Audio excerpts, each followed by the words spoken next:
다 같이 기도하심으로 10월 7일 수요일 저녁 예배를 하나님께 드리겠습니다. 하나님 아버지, 오늘도 우리를 하나님을 예배할 수 있는, 하나님의 말씀을 듣고 기도할 수 있는 자리로 이끌어 주셔서 감사합니다. 오늘도 우리 마음을 모아 하나님을 향하여 나아가기를 원합니다. 성령이여 우리를 이끌어 주시옵소서. 세상 죄악의 홍수 속에서도 하나님의 거룩함을 지키며 나아가 하나님 기뻐하시는 아름다운 열매를 맺는 이 가을이 될 수 있도록 주님 도와 주시옵소서.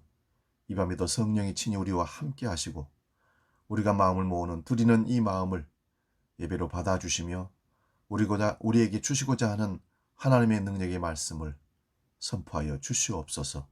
그래 그 말씀을 듣고 삶이 변화되어 하나님이 원하시고 뜻하시는 것을 늘 분별하고 거룩한 삶을 끝까지 지켜나갈 수 있는 믿음의 사람들로 우리를 세워 주시옵소서.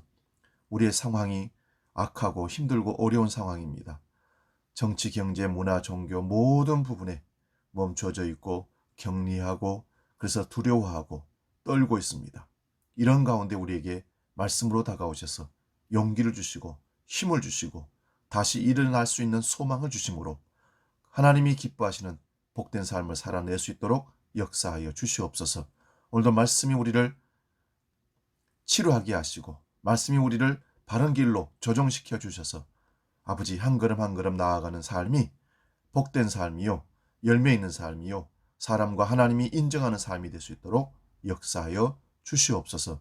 주님을 믿고 오늘도 온전히 우리 마음을 받으실 줄 믿고 예수님의 이름으로 기도하옵나이다. 아멘. 우리 다 같이 주기도로 기도합니다. 하늘에 계신 우리 아버지, 아버지의 이름을 거룩하게 하시며 아버지의 나라가 오게 하시며 아버지의 뜻이 하늘에서와 같이 땅에서도 이루어지게 하소서. 오늘 우리에게 일용할 양식을 주시고 우리가 우리에게 잘못한 사람을 용서하여 준 것 같이 우리 죄를 용서하여 주시고 우리를 시험에 빠지지 않게 하시고 악에서 구하소서. 나라와 권능과 영광이 영원히 아버지의 것입니다. 아멘. 오늘 저녁 우리에게 주시는 하나님 말씀은 신약성경 마태복음 23장 13절에서 15절 말씀입니다. 신약성경 39면에 있습니다. 이 말씀 봉독할 때에 살아계신 주님의 음성을 듣기 바랍니다. 마태복음 23장 13절에서 15절 말씀 봉독합니다. 화 있을진저 외식하는 서기관들과 바리새인들이여, 너희는 천국문을 사람들 앞에서 닫고 너희도 들어가지 않고 들어가려 하는 자들도 들어가지 못하게 하는도다. 14절 없음. 화 있을진저 외식하는 서기관들과 바리새인들이여, 너희는 교인 한 사람을 얻기 위하여 바다와 육지를 두루 다니다가 생기면 너희보다 배나 더 지옥 자식이 되게 하는도다. 아멘. 오늘 봉독한 이 말씀으로 마태복음 강해 137번째 화 있을진저 말씀을 이어가겠습니다. 마태복음 23장에서 예수님께서 화 있을진저라고 하신 말씀이 7번 등장하고 있습니다. 오늘은 두 가지의 내용을 살펴보겠습니다. 그런데 이상한 것은 14절을 없음이라고 기록해 놓고 있습니다. 14절은 내용이 없다는 거죠. 고대 성경은 파피루스, 갈대로 만든 어설픈 종이 있죠. 파피루스나 또 양들의 가죽을 벗겨서 그 가죽에다가 글을 기록하게 됩니다. 성경을 그렇게 기록해서 벗겨서 보관을 합니다. 그러다 보면 습기와 바람과 또 세월의 흔적들을 통해서 소실되고 사라지는 경우들이 있습니다. 그런 부분들을 마태복음에서는 그대로 둔 것입니다. 아무렇게나 더하거나 빼거나 하지 않으려는 의도입니다. 이 14절 없는 부분을 다른 복음서에서는 물론 화 있을진저라는 기록들이 다 흩어져 있지만 마태복음에 이렇게 한 곳에 다 모아놨는데 다른 복음서에는 흩어져 있습니다. 다른 복음서를 살펴보면 마가복음 12장 이 40절 보면 그들은 과부의 과산을 삼키며 외식으로 길게 기도하는 자니 그 받는 판결이 더욱 중하리라 하시니라. 누가복음 20장 47절에도 그들은 과부의 가산을 삼키며 외식으로 길게 기도하니 그들이 더 엄중한 심판을 받으리라 하니라. 마태복음은 이 부분을 없음이라고 처리를 했고 다른 사본에는 이것을 기록해 놓았습니다. 서기관과 바리새인들의 외식을 책망하는 내용이라는 것입니다. 그러므로 이러한 서기관들과 바리새인들을 향하여서 예수님은 화 있을진저 선언을 했던 겁니다. 그러면 왜 예수님은 서기관과 바리새인들을 향하여 이렇게 저주를 하시는 것입니까? 오늘 본문 13절에서 15절을 다시 봅니다. 서기관과 바리새인들이란 앞에서 우리가 살펴보았듯이 모세의 자리에 앉은 자들입니다. 그리고 높이 올라가려고 높이 인정받으려고 했던 사람들입니다. 율법을 가르치는 랍비이며 선생이며 지도자며 심지어 아버지라는 칭호를 받는 자들입니다. 이러한 자들이 육신의 아버지보다 존경을 받는 것은 육신의 아버지는 세상의 삶을 가르쳐 주지만 율법 선생은 영원한 나라에 들어가는 길을 가르쳐 주기에 사람들이 존경했다는 것입니다. 그런데 실상은 이들이 천국의 문을 사람들 앞에서 닫고 자기들도 들어가지 않고 들어가려고 하는 자들도 들어가지 못하게 하는 자들이라고 오늘 말씀합니다. 이들은 교인 한 사람을 얻기 위해서 바다와 육지를 두루 다니다가 생기면 자기들보다 배나 더 지옥 자식을 만든다 합니다. 이런 서기관과 바리새인들이 도대체 무슨 짓을 하였기에 예수님은 이렇게 화를 발하시는 것입니까? 그 이유를 알기 위해 구약 전체에서 화 있을진저라는 선지자들의 선포 내용을 살펴보아야 합니다. 구약의 선지자들은 그리스도의 영이 임하여서 예수 그리스도를 증언하였다. 베드로전서 1장 10절 11절에 그렇게 말합니다. 그리스도의 영이 선지자들에게 임하여서 예수 그리스도를 증언하였다. 베드로가 얘기하는 겁니다. 그들의 증언들이 예수님의 말씀과 어떻게 연결되는지를 그것을 살피면 우리가 알 수 있습니다. 한글 성경 우리 전체에는 화 있을진저라는 단어가 54번이 나옵니다. 구약에서 35번, 신약에서 19번이 나옵니다. 그런데 복음서에서만 무려 17번이 화 있을진저라는 말이 나옵니다. 물론 이렇게 문자적으로 화 있을진저라는 내용이 아니더라도 수많은 곳에서 하나님의 심판과 경고의 말씀들이 등장합니다. 그러므로 이런 내용까지 다 살펴볼 수는 없지만 적어도 화 있을진저라고 나온 구약의 내용을 대략적으로 살펴보겠습니다. 먼저 이사야 5장 8절에서 12절입니다. 이사야 5장 8절에서 12절 제가 읽겠습니다. 가옥에 가옥을 이으며 전토에 전토를 더하여 빈틈이 없도록 하고 이 땅 가운데서 홀로 거주하려는 자들은 화 있을진저 만군의 여호와께서 내 귀에 말씀하시되 정령이 허다한 가옥이 황폐하리니 크고도 아름다울지라도 거주할 자가 없을 것이며 열을 가리 포도원에 겨우 포도주 한 바트가 나겠고 한 호멜의 종자를 뿌려도 간신히 한 예배가 나리라 하시도다. 아침에 일찍 일어나 독주를 마시며 밤이 깊도록 포도주에 취하는 자들은 화 있을진저 그들이 연애하는 수금과 비파와 소고와 피리와 포도주를 갖추었어도 여호와께서 행하신 일에 관심을 두지 아니하며 그 손으로 하신 일을 보지 아니하는도다. 하나님의 약속의 땅은 부동산 투기가 일어나면 안 됩니다. 사고 팔면 안 된다는 거죠. 거저 받았으니 누리고 거저 주고 함께 사는 겁니다. 그런데도 부동산 투기가 일어나는 곳이 되어버렸다. 그래서 하나님은 화 있을진저라고 선지자를 통해서 책망을 하고 있는 겁니다. 지도자라는 자들이 바른 말씀을 선포하지 않고 아침 일찍부터 독주를 마시고 밤이 깊도록 포도주에 취하는 자들입니다. 아모스 선지자들에 의하면 벌금을 받아서 술에 취한 자들이라고 그들을 평가합니다.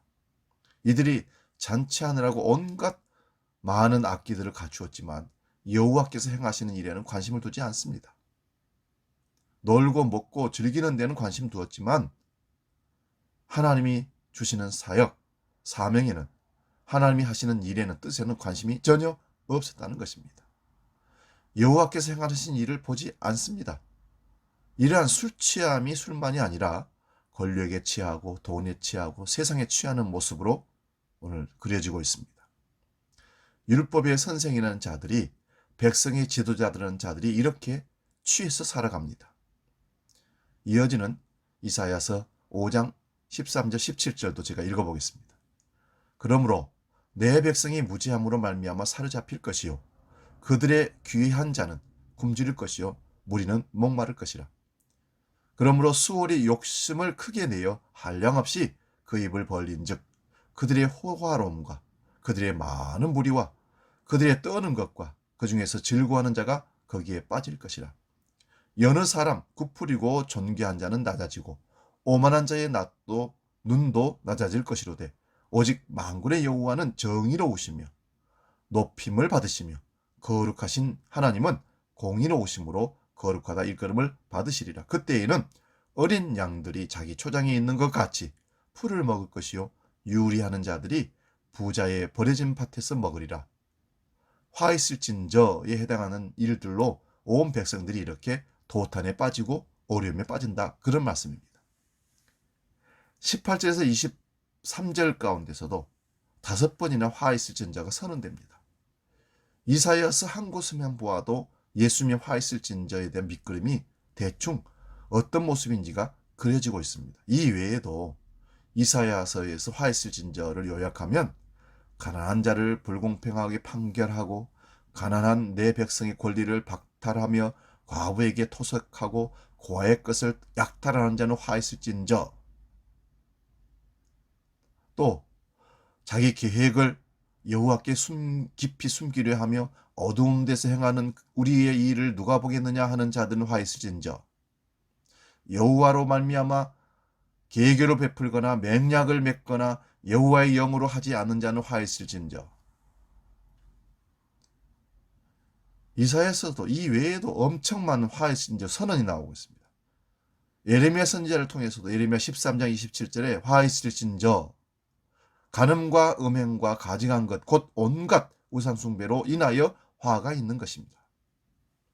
불의로 그 집을 세우며 부정하게 그 다락방을 지으며 자기의 이웃을 고용하고 그의 품삯을 주지 아니하는 자에게 화 있을진저. 에스겔서에도 16장 23절에 주술을 사용하여 사람의 영혼을 사냥하는 자들에게 화가 있을 것이로다.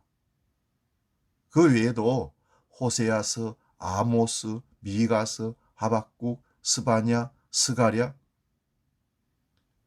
선지자들이 계속해서 백성들을 향해서 화를 선포하고 있습니다.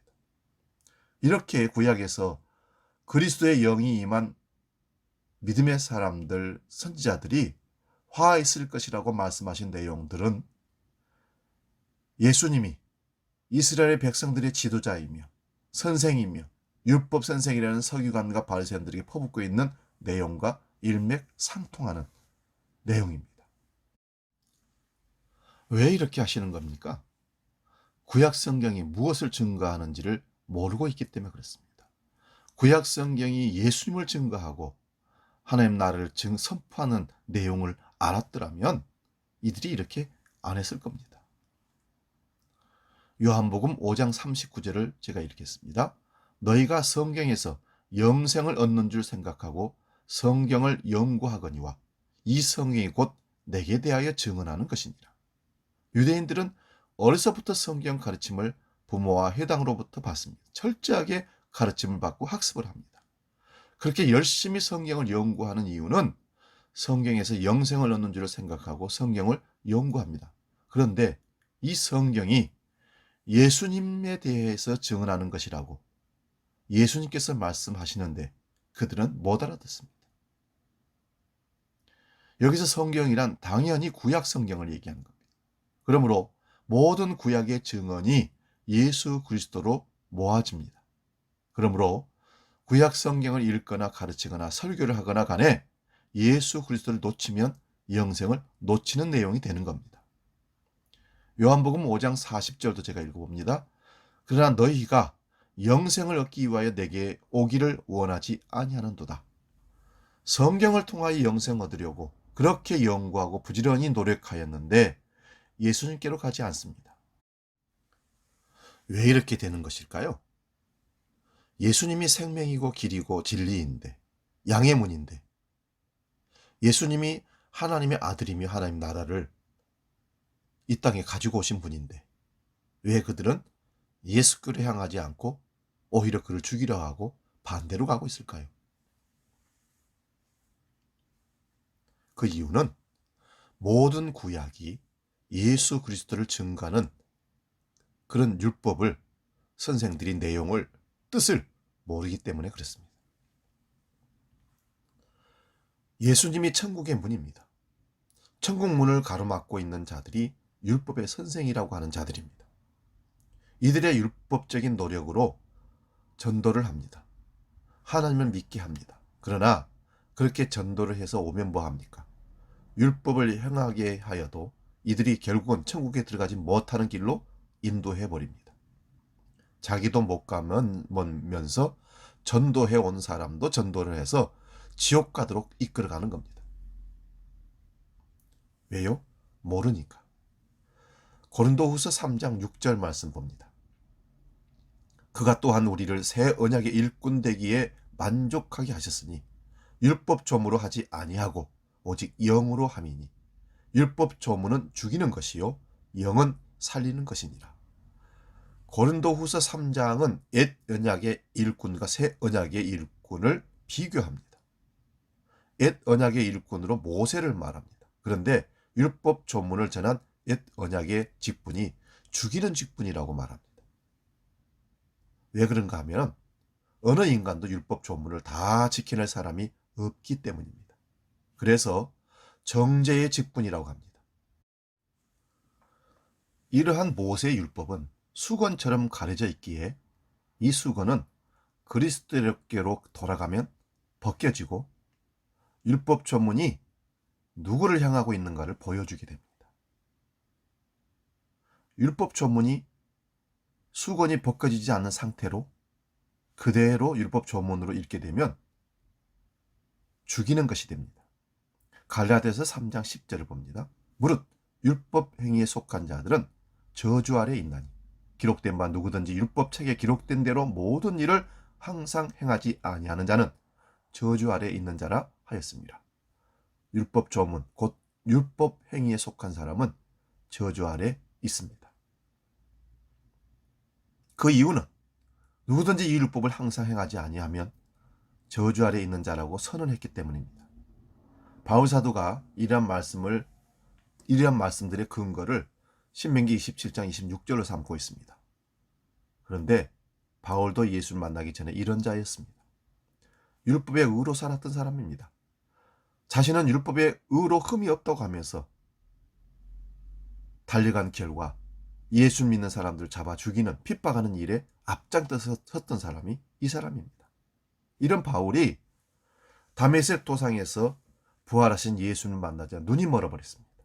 그리고 땅에 떨어졌죠. 그리고 예수님이 음성으로 영을 통해서 말씀합니다. 사울아 사울아 네가 어찌하여 나를 핍박하느냐? 누구십니까? 네가 핍박하는 내가 예수다. 눈이 먼 지 3일 만에 다메섹에 사는 아나니아라는 선지자가 바울 사도를 위해서 주님 명령을 따라 기도하니까 눈에 비늘 같은 것이 벗겨졌다고 그랬습니다. 이것이 모세의 수건이 벗겨진 것과 연결이 됩니다. 그러면 이제 무엇이 저주입니까? 그 저주를 살펴봅니다. 로마서 8장 1절에서 6절입니다. 그러므로 이제 그리스도 예수 안인 자에게는 결코 정죄함이 없나니 이는 그리스도 예수 안에 있는 생명의 성령의 법이 죄와 사망의 법에서 너를 해방하였습니다.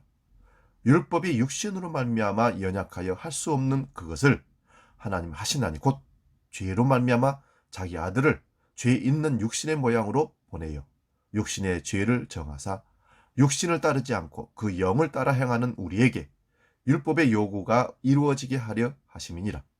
율법을 따르는 자는 육신의 일을, 영을 따르는 자는 영의 일을 생각하나니 육신의 생각은 사망이요 영의 생각은 생명과 평안이니라.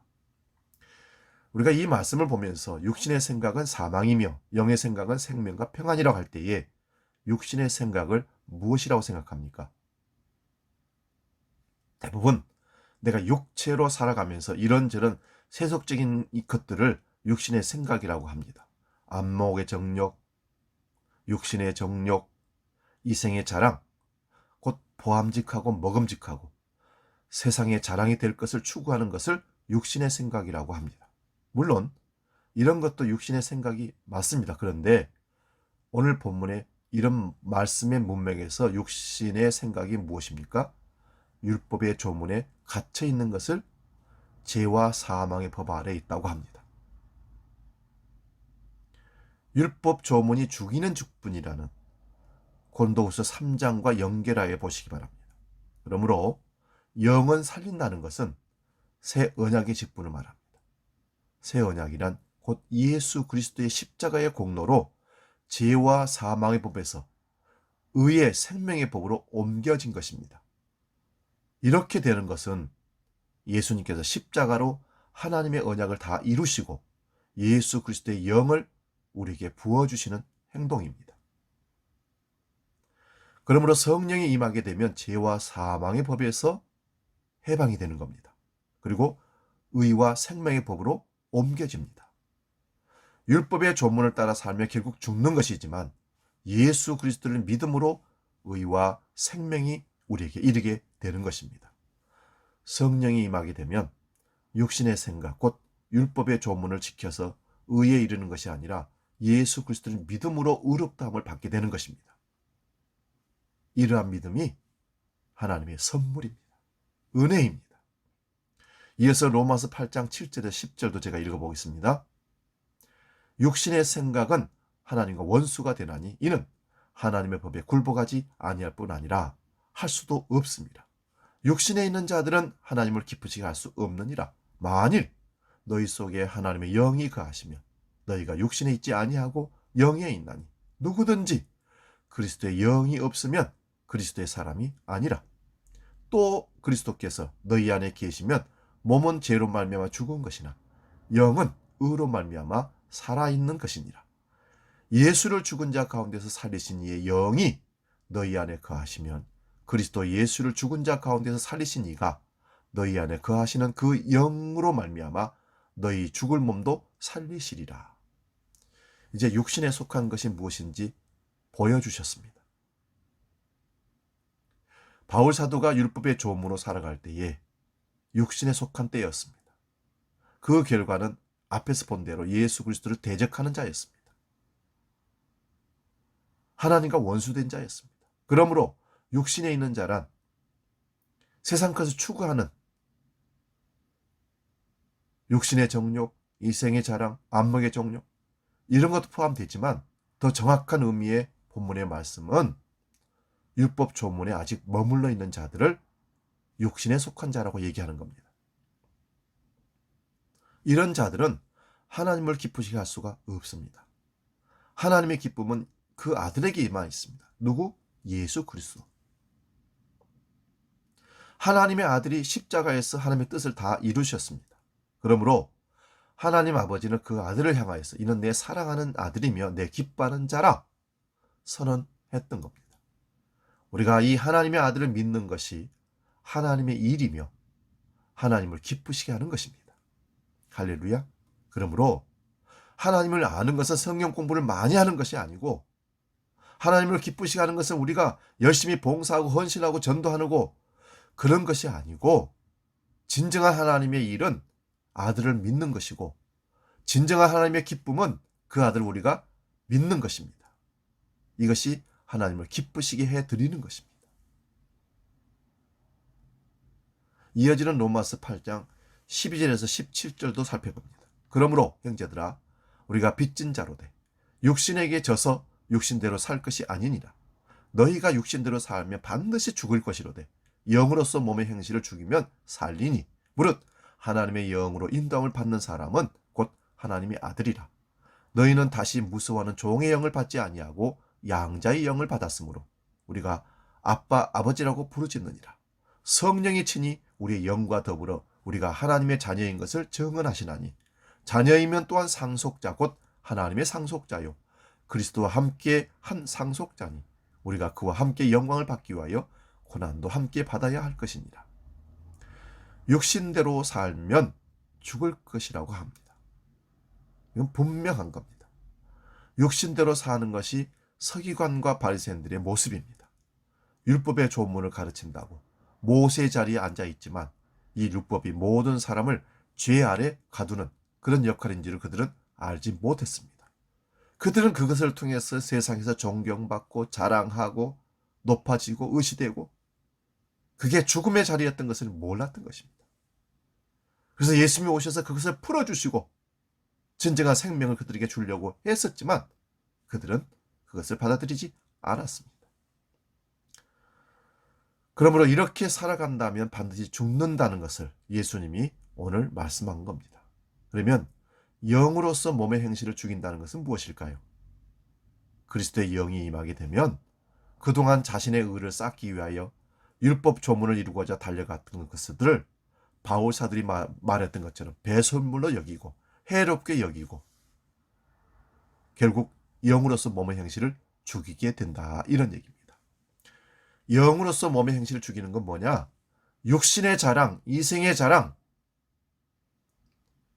세상 것들을 가지고 의시되며 자랑했던 그 모든 것들을 영이 배설물로 여기게 만들어버리는 겁니다.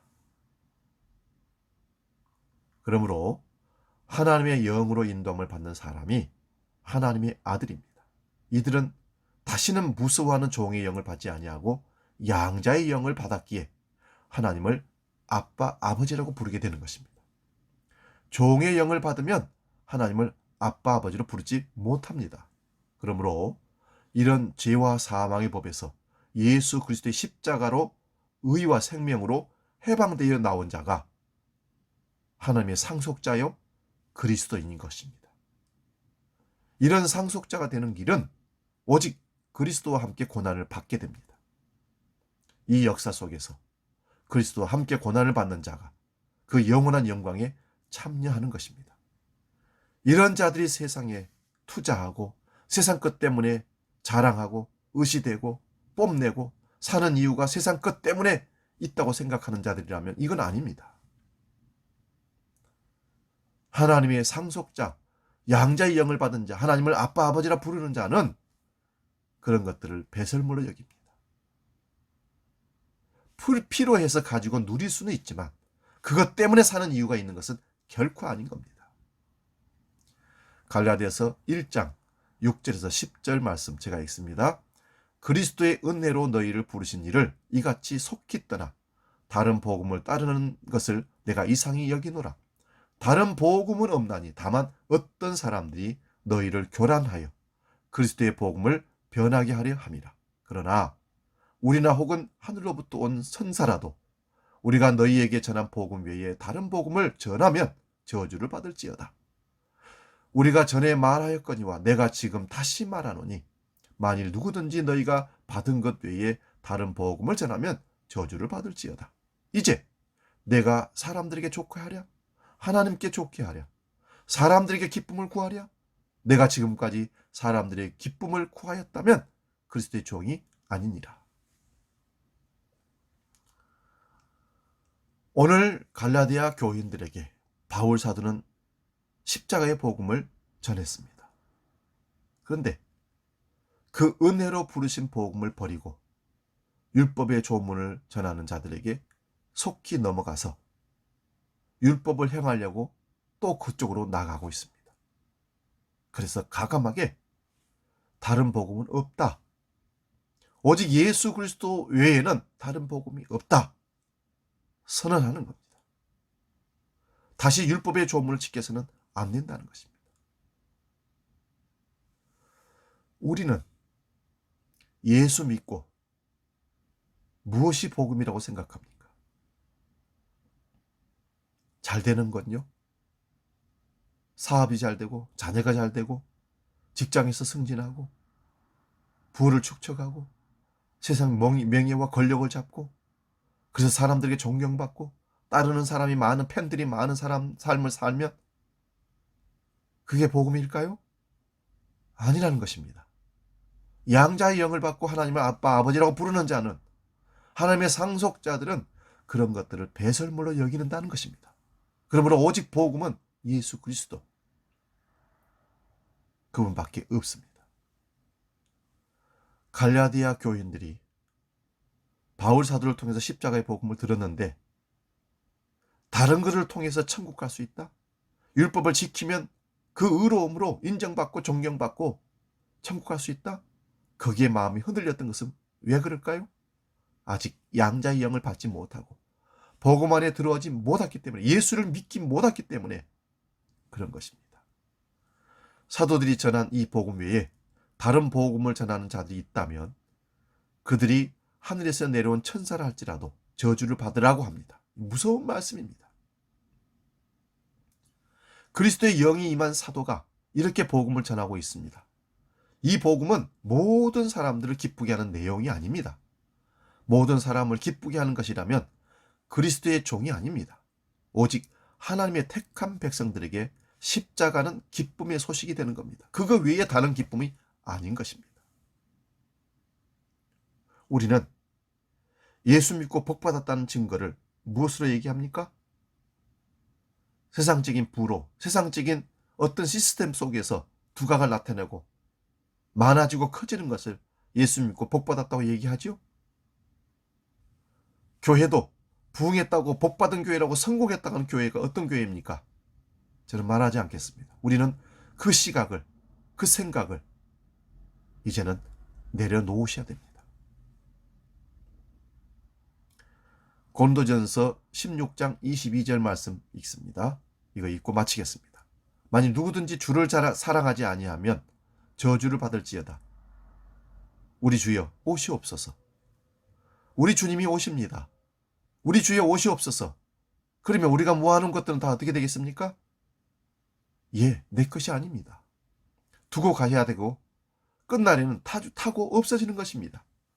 그것을 복음을 믿고 예수를 믿고 받은 복이라고 얘기한다면 그거는 저주입니다. 사랑하는 여러분, 예수 그리스도를 사랑하십니까? 복음은 생명과 썩지 아니할 것으로 이루어져 있습니다. 그것이 뭘까요? 십자가의 복음, 예수 그리스도를 믿는 것입니다. 이게 생명의 면류관입니다. 우리 화당하지 아니하려면 진정으로 참된 복음이 무엇인지를 깨닫고 하나님이 기뻐하시는 일, 예수를 믿어드리는 것, 믿어지는 것, 이것을 하나님이 가장 기뻐하신다는 사실을 기억하고 화로부터 복으로, 평안으로 옮겨지시기를 주의 이름으로 축원드립니다. 기도하겠습니다. 살아계시어 우리와 함께 하시는 아버지 하나님, 우리에게 오늘 화를 선언하면서 바리새인들과 서기관들 같이 무엇을 행함으로, 무엇을 하나님께 어떻게 약속을 함으로 이 세상에 누릴 복을 따내는 것이 아니라, 이 세상에 존경받고 사랑받는 것이 아니라 오히려 하나님의 양자의 영을 받고 하나님을 아빠 아버지라 부르고 하나님을 기쁘시게 하는 일들로 예수 그리스도를 믿는 그런 삶을 살아갈 때에 하나님께서 우리를 화에서 생명으로, 저주에서 복으로 옮겨주신다 말씀하십니다. 십자가에서 모든 것을 이루신 주님을 믿는 믿음, 그 믿음을 우리에게 주심을 감사합니다. 이 믿음이 있을 때 우리 눈에 껍질이 벗겨지고 진정한 복음을, 예수 그리스도를 보게 되고 말씀을 듣게 되고, 그래서 천국을 향하여서 나아가는 복된 사람이 될 뿐만 아니라 지옥으로 저주받은 인생으로 살아가는 백성들에게 진정한 복음을 전파하며 그들을 천국으로 인도하는 삶을 살 줄로 믿습니다. 오늘 한국교회 위에, 우리가 믿음 가지고 살아가는 이 땅 위에 진정한 복음이 사라지고 세상 복음 번영의 신학을 계속 이야기하고 있는 교회들이 있다면, 그런 목회자들이, 지도자들이 있다면 회개하게 하시고 눈을 열어주셔서 참된 복음을 보게 하시고 예수 그리스도의 십자가의 복음 외에 다른 복음이 없다는 사실을 빨리 선언할 수 있도록 은혜를 다하여 주시옵소서. 주님을 따라 믿고 날아가는 그리스도인들이 아직도 세상 것에 자랑하고 세상 것에 일희일비하는, 그것 때문에 살아간 이유를 찾고 있다면 이제 눈이 열어져서 복음을 믿고 모든 것들을 배설물로 여기는 바울 사도 같은 고백을 할 수 있도록 우리를 이끌어 주시옵소서.